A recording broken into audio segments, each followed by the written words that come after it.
Welcome to the Irish Occupational Therapy podcast, hosted by me, Jen Trechek. And me, Irene Rutledge.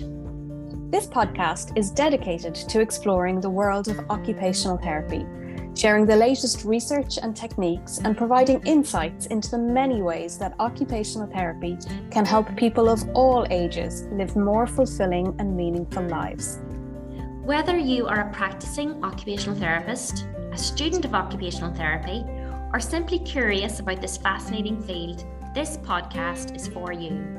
We'll be interviewing experts in the field, sharing stories from the front lines of occupational therapy practice, and providing tips and advice for anyone looking to get the most out of their therapy. So sit back, relax, and join us on this exciting journey into the world of occupational therapy in Ireland.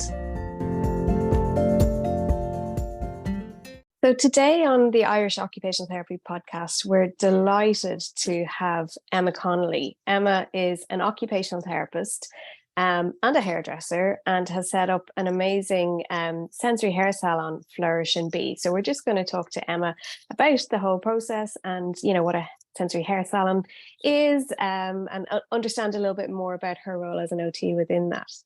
So Emma, you're very welcome. Thank you. Thanks very much for having me. So tell us a little bit about how you came to this point of opening Flourish and Be. Tell us about your journey. So, I've always been deeply passionate about becoming an occupational therapist, because I firmly believe that everyone, regardless of their abilities or disabilities, deserves the opportunity to live a life that is both fulfilling and joyful. Okay, and my goal, my own personal values, and the role of the OT empowers people to overcome these challenges, maximize their potential, and participate in activities that make them happy. So just like everyone else that, you know, may or may not be able to engage in activities, to basically overall have a meaningful quality of life.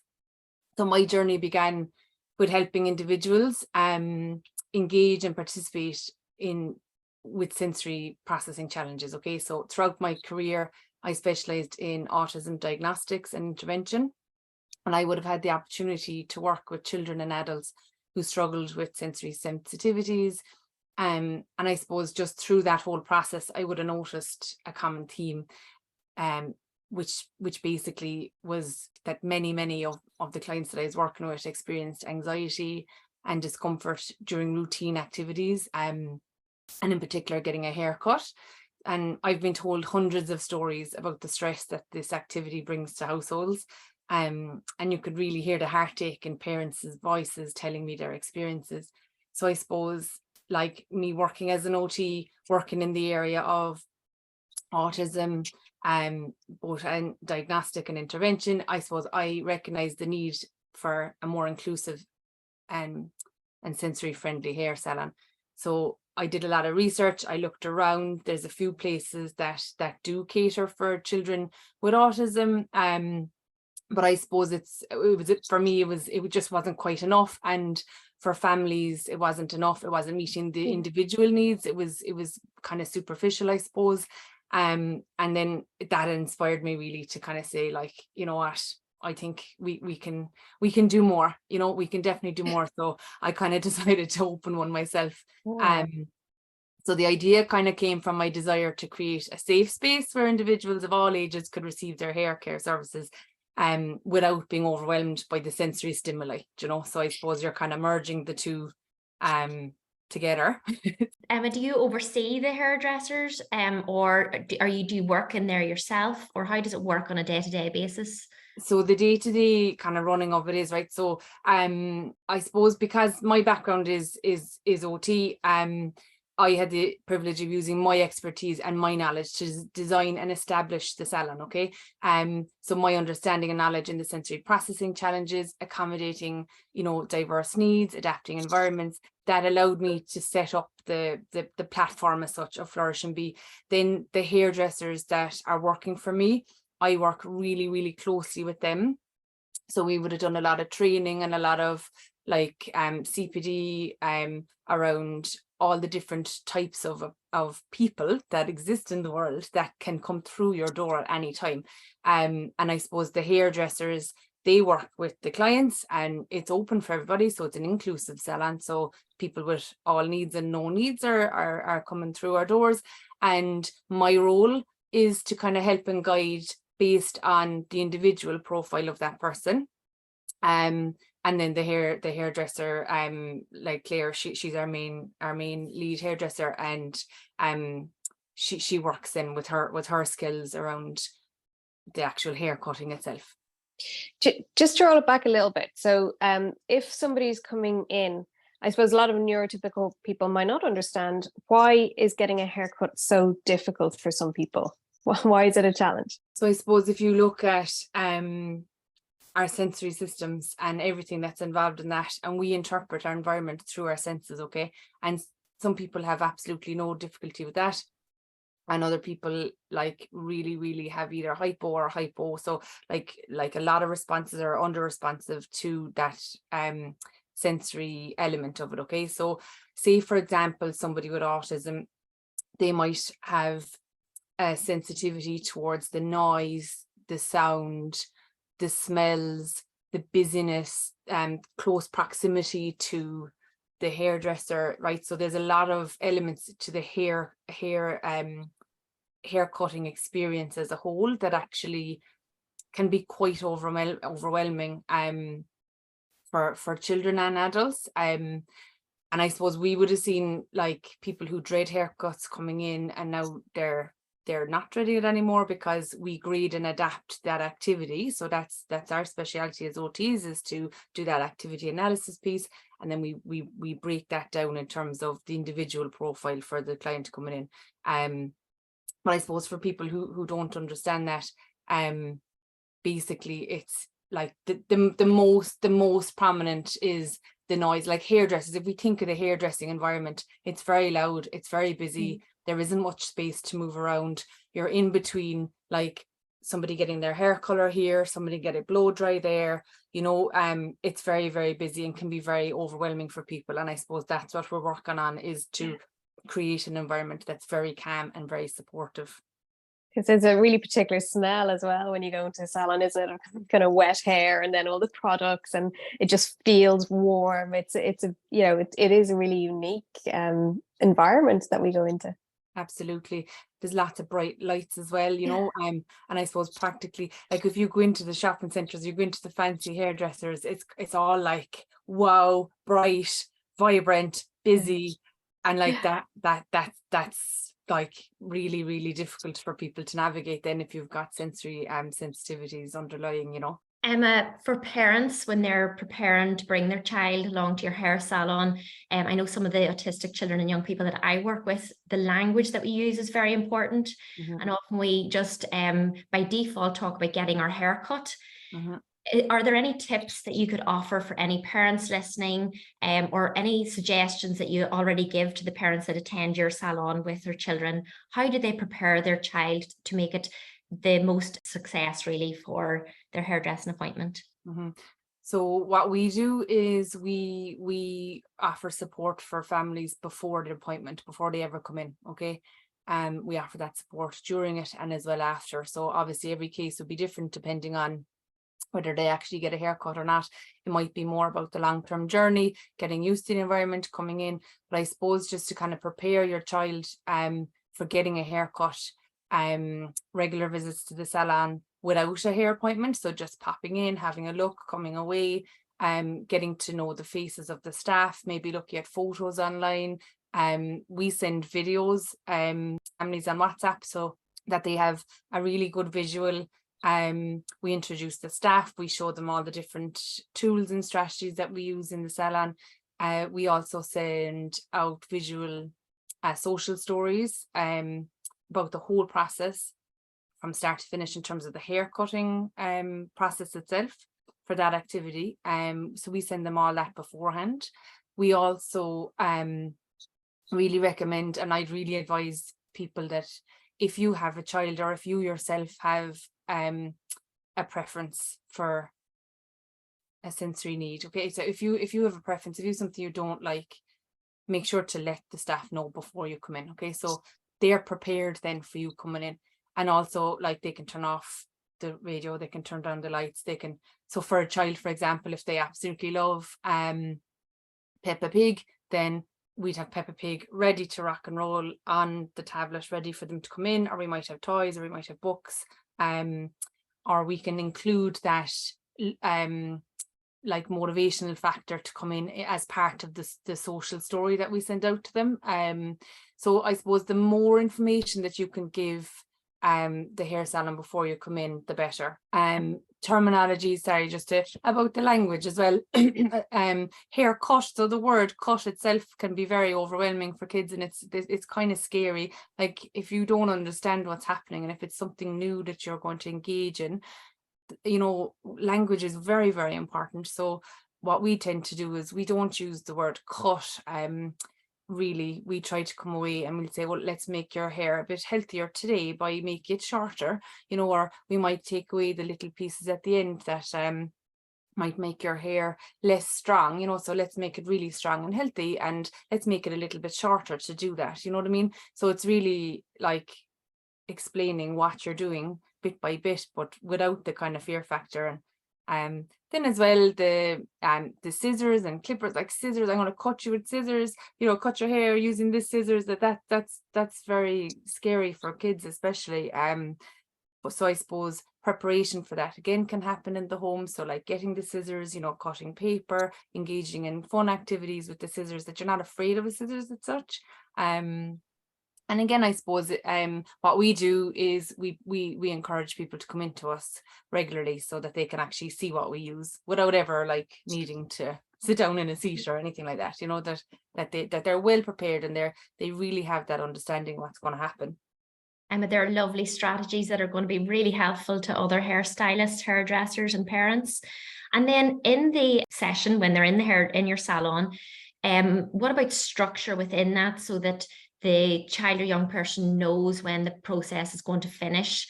Visual supports are useful, I'm sure, for that. Yeah, so we have visual support. So like we've the visual supports. We do a lot of first, and then we use a timer. The timer is usually the most effective actually inside there. So, you know, the countdown timers, and we'll say, so we're going to do this for 5 minutes, and once 5 minutes is up, like we're done. Now it could be 3 minutes, 2 minutes, like it obviously depends on the child coming in. So it's obviously tailored specifically in terms of like how far we can actually go with this appointment, you know. So it might take a couple of times before the actual goal of the haircut is completed, but the timer actually is really, really effective. We have an interactive bubble tube as well that has all the fiber optics, and there's a tablet attached to it that there's different games that we can play, particularly helpful with children who don't have their words yet, but there's also timers on that, and it's really just fun and engaging. Like our absolute like most important thing that happens on a day-to-day is that it's child-led. Okay, so if there's tears, if there's upset, if he's dysregulated, we stop. Like it's 100% child-led, which I suppose can be difficult actually for some parents. We've experienced that they want to come in and get a haircut and it might not happen, and then they're kind of like, oh, I thought like we'd get it done here, you know. And it's like, yes, but like it's that education piece as well, and that's why it's so important for us to give that consultation before they come in, and to give that support, and that they know what to expect when they come in, and that it might take a couple of appointments, it might take 6 months, it might take a year, it might take 2 goes, like everyone will be different. But it's really, really important, I suppose, that we emphasize the mental health and well-being of the clients, and we just go where we can go with them. That's our number one priority. That's so important, because I can understand from a parental perspective, it's kind of the pressure that they feel, and, you know, a big build up, and often I guess parents are just really frustrated with, you know, not feeling able to do something really, what sounds really simple. And I suppose then there's the piece of like, we've changed the environment, right? So like the salon environment that we work in is absolutely like there's always more that you can do, but we've changed all the light fixtures and fittings. We've taken out The old fixtures, we've replaced them with dimmable LED, really soft cam lighting. We don't have music playing generally at all, unless we need to turn it on for a child, but generally it's not on. So when you go in there on a typical day, it's very calm. You hear the bubbles in the background. It's very quiet, very soft. So we have novelty chairs, we have regular chairs, we have a gaming station, we have, you name it, right? We've kind of so many options. And the expectation then is like, oh, well, we'll definitely get it done here. But it like the environment can be enough for one person and it can help another, but not address the underlying. And I suppose that's where our service is so different as well. And I suppose just from like the OT perspective, like that's our expertise, is to work with the individual, and to include, like, you know, sensory diet, and work with families on the underlying skills, so that they can then kind of get their haircut anywhere, that they don't have to come in here, you know, that it's a lifelong skill at the end of the day you're working on. That they grade it up. Yeah. Sounds amazing. I mean, your salon sounds absolutely fab. I wonder, have you had many other salon owners or hairdressers coming and talking to you and kind of looking at what they can do differently? Yeah, so come September now, I have a lot of bookings for September. So I suppose part of Flourish and Be, so if we were to look at my business, so I'm in private practice, I've got my private OT practice where I see families, support schools and different businesses in environmental adaptations, and then just, you know, general OT, pediatric and adult work. And then we Flourish and Be, which is an umbrella from that, which is the salon environment. And through that, then I'm delivering education through Flourish and Be Academy. So that's for other salon owners, other hairdressers. So it's a CPD course that they can engage in. And what we're doing is working in their environment, looking at their facilities, how they operate day to day. And then we're kind of like adapting their service and including like tools and strategies that they can use, empowering them as hairdressers. Because I suppose what people tend to forget, like, a hairdresser's role here is so important. It's not just the hairstyle, okay? So the hairstyle, of course, is important, okay? But think about the clients that are coming in and they're sitting in your seat for how long? Like, you just have such an important role in their day in terms of how they feel and like their experience of being in your company, being in your salon, and you know, whether they leave distressed or they leave empowered or they leave feeling that their needs were met. I think like this is important for all businesses, you know, but a hairdresser's role, like, you're working very closely with somebody, you're in very close proximity, you know, you might be listening to stories that they're telling you, whether you're the parent or a child telling you about a school trip, or you know, maybe you're a young adult and like you're like navigating yourself in the world and you're expressing your creativity through your hair.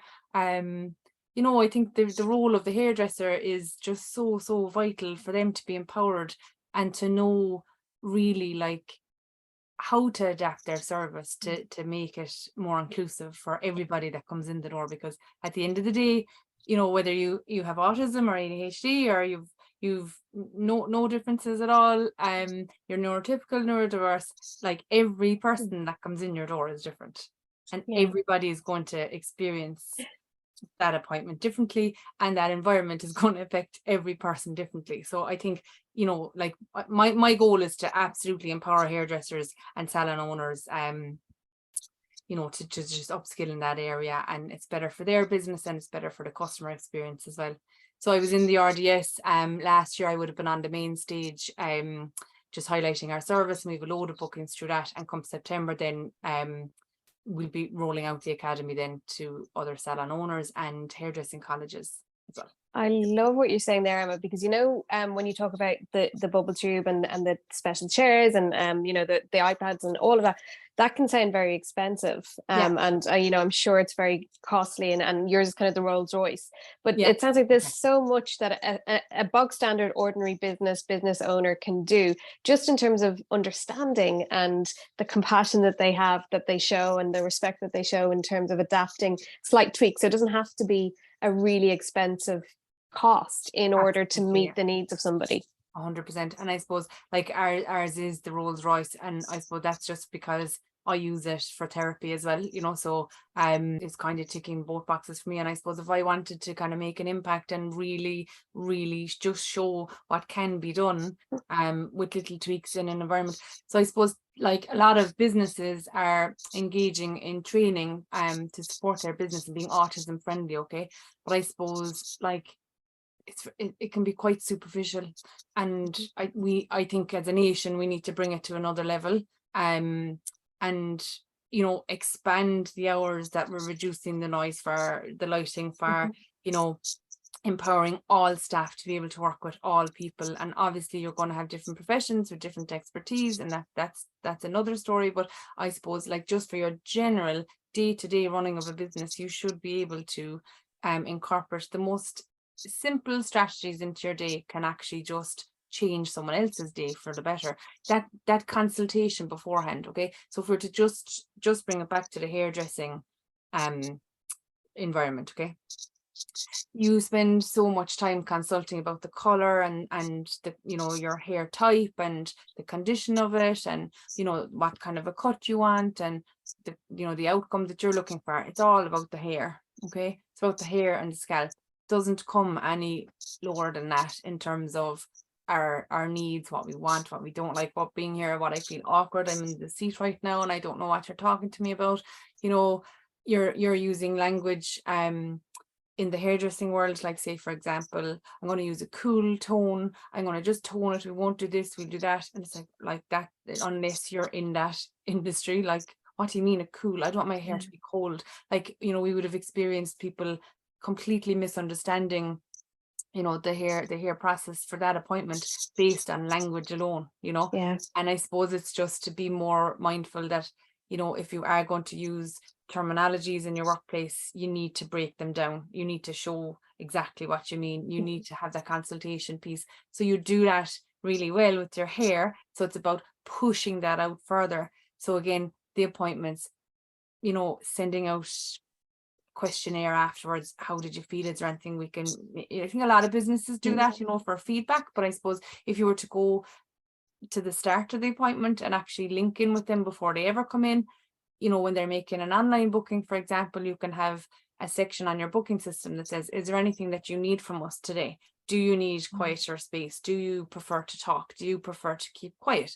Would you like to listen to your a podcast or, you know, radio station, or would you like a magazine? Like, you know, you're kind of looking at all the different things actually, so that when you come in, you're not awkward going, I just don't want to talk to anybody, but I feel I have to. Whereas if you've kind of informed people beforehand, actually this person comes in and they love to sit and read and be quiet, so that's what we'll do. We'll just do the little intro at the start about the hair constellation and then zip, you know. I love that, because not just for neurodiverse people, but you know, a lot of people with anxiety and those expectations, you know, I know people who hate going in because I'm gonna have to talk about my holidays and I don't want to do that. Yes, and it's so uncomfortable. 100%. And I think that's nearly the go-to. Are you going anywhere for the summer? It's like the go-to question. And it's like, am I going? Yeah, I'm probably going lots of places, but what do you quite mean? So like you've got lots of kind of, you know, internal questions going, not quite sure what you're asking me. And then it's like, I don't want to talk. Maybe I can't afford to go anywhere. Maybe something happened at home that's prohibited from happening. So I suppose you're just kind of really just upping the awareness in terms of like those social conversations that mean no harm, that absolutely are like grand for some. I suppose it's just to be more aware and to change your style based on who's in front of you, and to read the room. Like it's really important to read the room. And sometimes that doesn't happen in a salon environment because it's so busy. There's so much multitasking going on. There's so much demands on the hairdresser. They fall into autopilot, which is completely understandable because it's such a busy environment.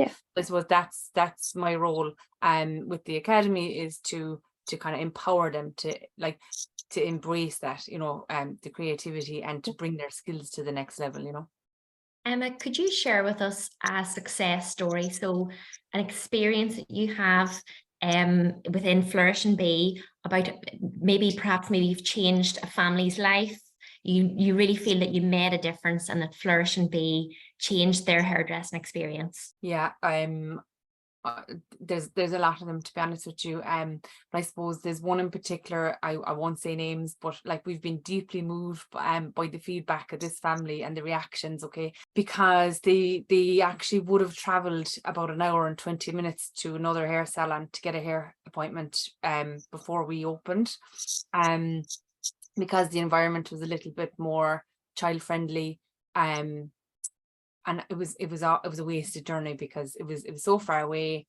The staff were amazing in terms of like the environment and having all the distractions, but didn't know how to actually grade their skills to manage the child, manage the haircut, just the kind of whole scenario. So it's kind of stressful, but they kept going thinking that, maybe next time it'll be better. But I suppose, look, just time, like it's an hour and a half up, an hour and a half down, it's 3 hours in the car alone. The child was dysregulated, so he's an autistic boy. And anyway, the family came to us to see, look, maybe this place might actually work.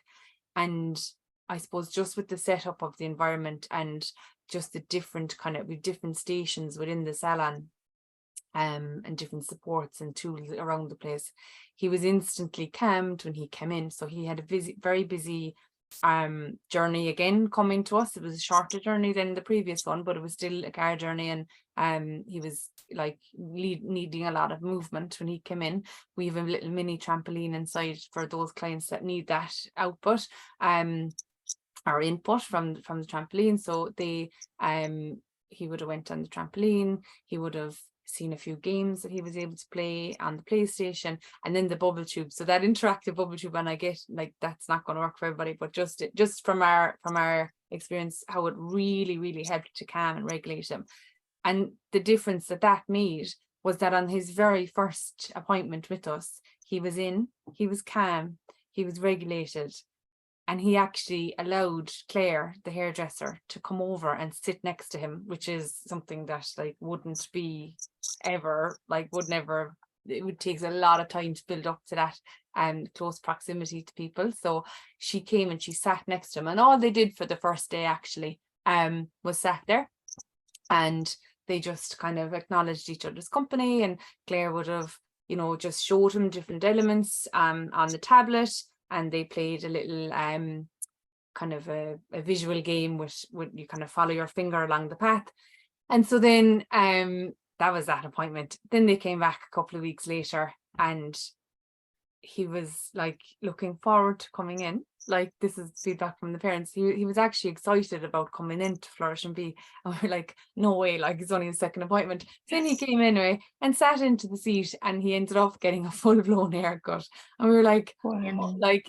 Just the difference that it made, because his hair was very long, it was getting into his food, it was, they had real difficulty just managing it with the length, so he was okay with washing, he was okay with water, he actually loves water, so really liked that side of the grooming, the self-care activities of washing the hair was fine, but just that cutting was no-go area. It was getting very, very long, getting in the way.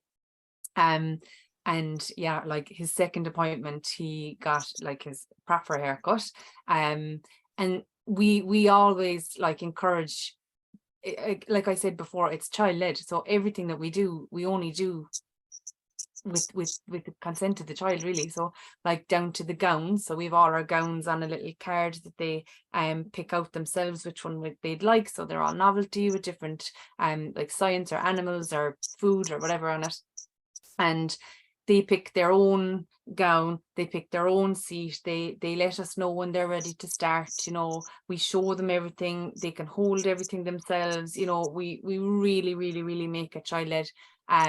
But yeah, second appointment, he got his hair cut, and he's been coming quite regularly since actually. And we actually got a video recently from the mom saying, you might like to see this, and she recorded the boy at home, and he was literally bouncing from the couch to the beanbag and back, and he was running around because he had a hair appointment tomorrow, yay, flourish and be, and it made the difference basically is that it comes from not getting a haircut and having an absolute fear to just coming enjoying the process.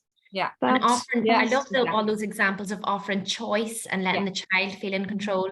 And I think that's a perfect example, Emma, of your skills as an occupational therapist and the difference that can make to the hairdressing experience. You know, before we start anything, it's about regulation, isn't it? Absolutely. Yeah. And maybe without those skills and expertise, people launch into the actual task and you're fighting a losing battle. Yeah. And I think that is the key, really, is we have the clinical knowledge and the expertise matched with the physical environment, matched with the hair skills of the hairdresser, and it's that collaborative approach. It's everything working together, but it's supporting the families beforehand and educating the families so that they know our approach and that we're not actually just going to do a generic one box for all. And it empowers families then, because they know, oh my God, I can be doing this at home, no problem, you know. And gives confidence to everyone. Absolutely. That it's such a positive experience. Yeah. Definitely. And that they know what to ask for then, you know, if they can no longer go to Flourish and Be or they move away, they know that they, you know, a salon hopefully will be able to give them what they need once they know what they need. Yeah.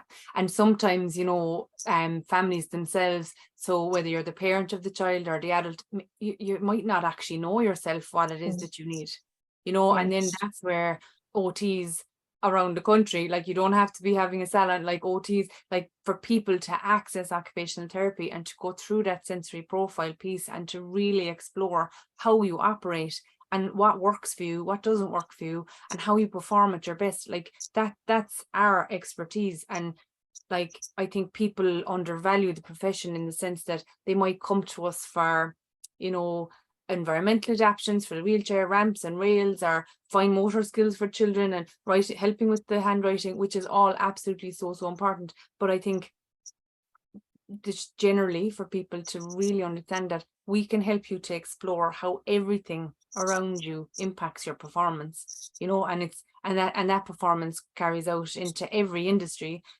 you know, in your work, in your school, in your relationships, how you run a house, how you parent, how you socialize, like all elements of what we do as human beings day to day. Like, you know, if there's barriers popping up for you that's hindering your performance in that area, then that's where you need to reach out to OTs, you know, and really explore that side of you, which I think is still, obviously we're in the profession, so like we're aware of it, but I think generally people don't understand that. I think it's the $1 million question: what does an OT do anyway? Handwriting skills, you know, basket weaving, you know, this kind of stuff like that. That's it's still to this day, like, how old are we as OTs, you know, about the profession? And it's so much more, absolutely. And really kind of what you've talked about today really showcases all the different steps and how we break it down and figure out what is the bit that we need to focus on and what do we need to change, and then how do we facilitate and support somebody to do what they need to or want to do. You've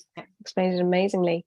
It sounds like for Flourish and Be and for yourself, Emma, you're on a bit of a mission to change the environment, to let people know about you know, autism and the fact that they are in different needs, and you know, to build stronger communities to support that.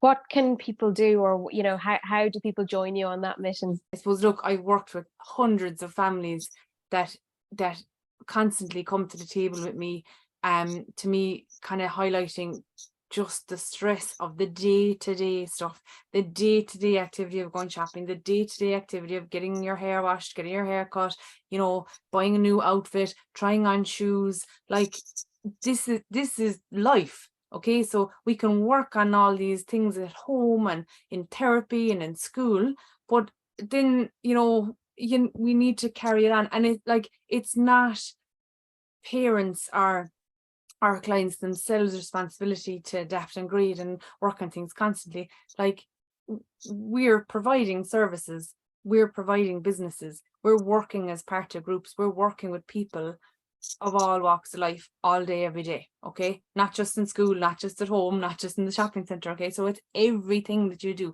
Going to get a tire for your car, going, like, we're working with people all the time, and we all have a responsibility to upskill and to be more aware and to expand our knowledge base so that we can work with somebody of like any ability, whatever is going on. We should be able to make their experience a positive one. Okay, we don't all need to have clinical backgrounds. We all don't need to do PhDs or diplomas or anything in all these studies. Okay, but we can 100% improve our service. Like you know what I mean? We offered our space for, again, like, look, we if we weren't OT led, just as an example, so any town can do this. So we recently had a carnival in Clonakilty, the town where we are. A street carnival, great fun, like absolutely brilliant. But as you can imagine, very loud, very busy, very, very busy. They close off the street. There's a table the length of the town where everybody comes and they have their tickets and they get their meal, and it's just like one big huge massive picnic, which is really lovely community spirit. It's great for, you know, just a different day inside in the town. Down one of the streets there'd be bouncing castles and all these games for kids, again, really lovely, but very, very overwhelming. So the town is absolutely heaving. So how many towns around Ireland, parades, festivals, carnivals, markets, farmers markets, you know, all these things where there's a huge influx of cars, it's very, very busy, there's queues everywhere, you can't, you know, like how does somebody with sensory differences engage in those activities on that day? Like, there's nothing being put in place for them. We actually put our whole salon as a quiet zone for that day. So we ceased trading, and what we did was we closed the blinds, turned off the lights, all the projectors and the bubble tubes, and we blew up kind of beanbag chair, not beanbags, they're blow up kind of soft chairs, brought out the headphones. We were able to just basically open it up to the public. Whoever needed it can come in. Everybody in every town can do that. Emma, you're based in Clonakilty, you said, yeah. And Flourish and Be, then you're launching the Academy in September. How do people access that? So if there are other occupational therapists or hairdressing salons listening to this, or parents, how do they access Flourish and Be Academy? So on the booking system, that's for the appointments, just regular hair appointments, booksy.com, and then we flourishandbe.ie is our website. It's being developed at the moment just to include the academy into it, but flourishandbe.ie will get you all the information there. We're on Instagram as well, Flourish and Be Salon, and Facebook as well, and all the links, all the hyperlinks are on it. My email address is usually the go-to. There's usually that consultation piece again, so important. What is it that you need? What are you looking for? You know, what issues are you coming up against? And then we tailor everything according to that, you know. So yeah, flourishandbe12@gmail.com, flourishandbe.ie. It's all on the website and the Instagram pages as well. Amazing. I hope that we will see Flourish and Be popping up in lots of other locations across the country at some stage. Are there plans to expand? Yeah, that's part of the plan. So Clon is our pilot, and we'll be rolling it out. So we're only open 7 months, so we're tweaking things as we go. Like every month we've something new. Emma, thank you so much for talking to us today. I mean, it's such a really interesting pilot program and so needed, and not just the salon, but actually the messaging around we can do better and we need to be more inclusive. And, you know, it doesn't have to affect the bottom line, you know, it just allows more people to access your service, which is fantastic. Absolutely. Yeah, 100%. It like if we have, which we have, like, we're booked in for September now, but we're actually booked out for September, so we're rolling into October for salons. But like, if we can get one more business, or, you know, business or any industry, whatever it is, to do something a little bit more, we've won. You know what I mean? That's all for today's episode on the Irish Occupational Therapy podcast. We hope you enjoyed our discussion and found it informative and engaging. If you've any questions or comments, we would love to hear from you. You can email us at irishotpodcast@gmail.com or connect on Instagram or Facebook. And remember to subscribe to our podcast so that you never miss an episode. If you found this episode helpful, please leave us a review on your preferred podcast platform. Your feedback is important and helps us to improve the show, so please do leave it. Thank you for listening to the Irish Occupational Therapy podcast, hosted by myself, Jen Trachek. And myself, Aileen Rutledge. We look forward to sharing more insights and knowledge with you in future episodes. Until then, take care.